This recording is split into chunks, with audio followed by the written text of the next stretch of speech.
Mycket. Fokus framförallt. Det har varit jättebra helg. Eller helg, kväll. Och utbildningen. Suveräna deltagare. Och föreläsare. Ja, någonting som jag tar med mig är hur det som poppar upp under samtalet. När man har dialogerna och samtalen tillsammans med kollegorna här. Då måste man sätta ord på sina tankar och då kommer det nya saker fram. Så det har varit riktigt, riktigt bra. Det är en massa intryck som jag ska hem och smälta nu.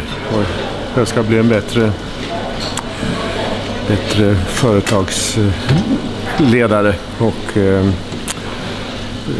medarbetare också. Det här är svårt. Mycket bra tycker jag att det var. Bra fokus på övningarna och bra diskussioner bland deltagarna. Alla verkar intresserade och helt klart så har de kommit hit av egen fri vilja, av eget intresse, vilket jag tycker är jättekul.